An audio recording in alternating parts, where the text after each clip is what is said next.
नमस्कार दोस्तों, स्वागत है आपका आज के मुख्य समाचार में, जिसमें सबसे पहली और बड़ी खबर में आपको बताएंगे कि महंगाई भी एक टैक्स है। राहुल गांधी को आशंका, बढ़ेंगे तेल और खाद्य सामग्रियों के दाम, एक्शन ले मोदी सरकार। दूसरी बड़ी खबर में आपको बताएंगे कि मुलायम सिंह यादव का बयान, बोले समाजवादी पार्टी युवाओं की पार्टी है, कभी बूढ़ी नहीं हो सकती। तीसरी बड़ी खबर में जिक्र होगा कि कर्नाटक में हिजाब पर नया विवाद, अनुमति नहीं दी तो 231 छात्रों ने किया परीक्षा देने से इनकार। चौथी बड़ी खबर में आपको बताएंगे कि महाराष्ट्र में AIMIM सांसद का बयान, भाजपा को सत्ता से दूर रखने के लिए किसी भी गठबंधन को तैयार। और पांचवी बड़ी खबर में आपको बताएंगे कि तेजस्वी ने शराबबंदी को लेकर CM नीतीश पर कसा तंज, कहा बिहार में चल रहा है सर्कस, शराब खोजने की नौटंकी कर रही है सरकार। दोस्तों, हर एक खबर की गहराई में आपको ले जाएंगे, लेकिन उससे पहले क्या आपको भी ऐसा लगता है कि महंगाई ज़्यादा बढ़ गई है और महंगाई भी एक टैक्स है? हाँ या ना में अपनी राय बताइए और वीडियो को लाइक करके समर्थन दर्ज कराइए। चैनल पर नए हैं तो लाल बटन को दबा के चैनल को सब्सक्राइब कीजिए और घंटी बजाकर कमेंट में लिखिए जय हिंद। दोस्तों, रुक करते हैं सबसे पहली और बड़ी खबर की तरफ। महंगाई भी एक टैक्स है। राहुल गांधी को है आशंका कि तेल और खाद्य सामग्रियों के दाम बढ़ने वाले हैं। जी हां दोस्तों, महंगाई के मुद्दे पर कांग्रेस नेता राहुल गांधी ने एक बार फिर केंद्र की नरेंद्र मोदी सरकार को घेरा है। राहुल गांधी ने शनिवार को ट्वीट करते हुए आगाह किया कि महंगाई अभी और बढ़ेगी। कांग्रेस के पूर्व अध्यक्ष ने केंद्र सरकार से कहा कि वो महंगाई से लोगों की रक्षा करें और तुरंत एक्शन लें। राहुल गांधी ने कहा कि महंगाई सभी भारतीयों पर एक टैक्स है। उन्होंने कहा कि रूस यूक्रेन के बीच युद्ध शुरू होने से पहले ही कीमतों में रिकॉर्ड वृद्धि ने गरीबों और मध्यम वर्ग की कमर तोड़ दी थी। राहुल गांधी ने अपने ट्वीट में लिखा कि ये महंगाई और बढ़ेगी क्योंकि कच्चे तेल की कीमत प्रति बैरल $100 से ज़्यादा है और खाद्य कीमतों में 22% का इजाफा होने की उम्मीद है। वहीं कोरोना ने ग्लोबल सप्लाई चेन को भी बाधित किया है। कांग्रेस नेता ने कहा कि भारत सरकार को इस दिशा में कदम उठाना चाहिए और लोगों की रक्षा करनी चाहिए। दरअसल सरकार ने सोमवार को जो आंकड़ा जारी किया है, उसके मुताबिक कच्चे तेल और गैर खाद्य वस्तुओं की कीमतों में इजाफा होने का कारण खुदरा मुद्रास्फीति फरवरी में 8 महीने के उच्चतम स्तर यानी कि 6.07% पर पहुंच गई है। दोस्तों, रुक करते हैं अगली बड़ी खबर की तरफ। मुलायम सिंह यादव का बड़ा बयान, समाजवादी पार्टी युवाओं की है और कभी बूढ़ी नहीं होगी ये पार्टी। जी हां दोस्तों, समाजवादी पार्टी के संरक्षक मुलायम सिंह यादव ने पार्टी कार्यकर्ताओं में जोश भरते हुए कहा कि सपा पार्टी युवाओं की पार्टी है और अभी हाल में हुए विधानसभा चुनाव में युवाओं ने बहुत मेहनत की है, जिसकी वजह से पार्टी को बहुत अच्छा वोट मिला है। अब लक्ष्य 2024 का है, मेहनत करके पार्टी को मजबूत करना है। मुलायम सिंह यादव ने कहा कि हाल में हुए चुनाव में उन युवाओं की सूची बनाओ जिन्होंने मेहनत की, नंबर नोट करवाओ और आकर वो हमसे मिले। इसी के साथ उन्होंने कहा कि हमें बुलाओगे तो हम खुद मिलने आएंगे। तुम ही सब वो युवा हो जो आने वाले समय में विधायक या सांसद बनोगे। 2024 में मेहनत करनी है और सांसद बनाने हैं, प्रदेश बनानी है। और सभी को धन्यवाद, सभी को बधाई। होली के मौके पर मुलायम सिंह यादव समाजवादी पार्टी कार्यकर्ताओं के बीच में खासे जोश में नजर आए थे। दोस्तों, युवाओं को दिया उत्तर प्रदेश में जो बढ़त मिली है समाजवादी पार्टी को, उसका श्रेय, और कहा है कि आप ही में से कल कोई MLA बनेगा, सांसद बनेगा। खूब मेहनत करो और सांसद ज़्यादा जिता कर लाओ 2024 के लोकसभा चुनाव में। दोस्तों, रुक करते हैं अगली बड़ी खबर की तरफ।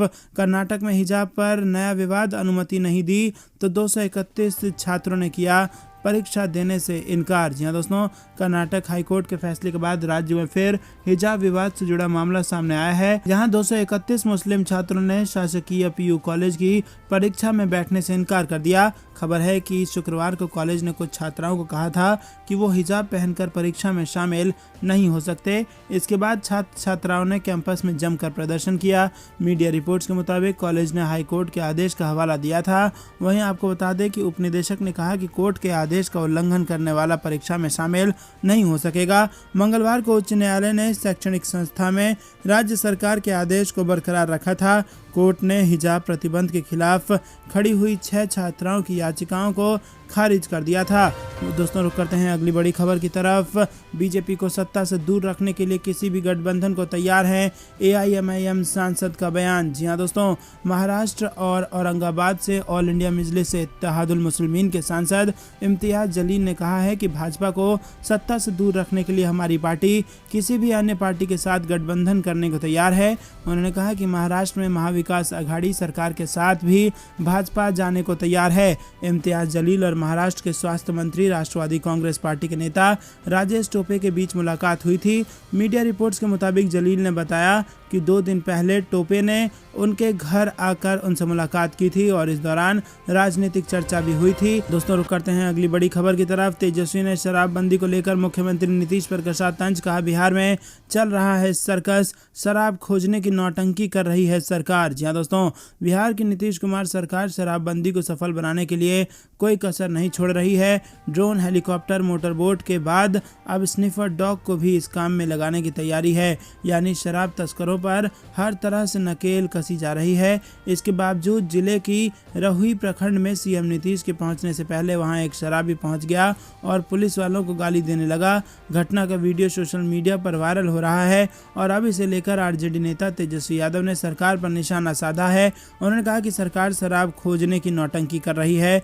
नेता प्रतिपक्ष ने ट्वीट कर कहा कि मुख्यमंत्री के पास सबूत खुद चलकर पहुंचा है, इसीलिए कहता हूं कि बिहार में सरकार नहीं सर्कस चल रहा है।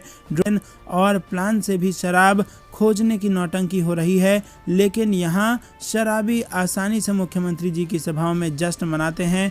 बता दें कि नालंदा में मुख्यमंत्री नीतीश जन संवाद यात्रा को संबोधित करने के लिए आए थे। हालांकि उनसे पहले शराब के नशे में धुत एक आदमी ने जबरदस्त हंगामा खड़ा किया। बिहार में नीतीश सरकार शराबबंदी को लेकर बैकफुट पर आ गई है। विपक्ष सहित सहयोगी भी कई बार इस मुद्दे को लेकर सरकार को घेर चुके हैं। ऐसे में अब सरकार कानूनों में संशोधन करने की तैयारी कर रही है और अब राज्य में शराब पिया तो शराब के नशे में पकड़े गए व्यक्ति को जुर्माने का भुगतान करने पर छोड़ा जा सकता है, पर जुर्माना नहीं चुकाने की सूरत में 1 महीने के साधारण कारावास की सजा होगी। दोस्तों रुक करते हैं अगली बड़ी खबर की तरफ, जो कि पंजाब से आ रही है। पंजाब में भगवंत मान कैबिनेट की पहली बैठक, हो सकता है बड़ा फैसला। जी हाँ दोस्तों, पंजाब में नई सरकार का गठन हो चुका है। भगवंत मान के मुख्यमंत्री पद की शपथ लेने के बाद आम आदमी पार्टी के 10 विधायकों को मंत्री पद की शपथ दिलाई गई है।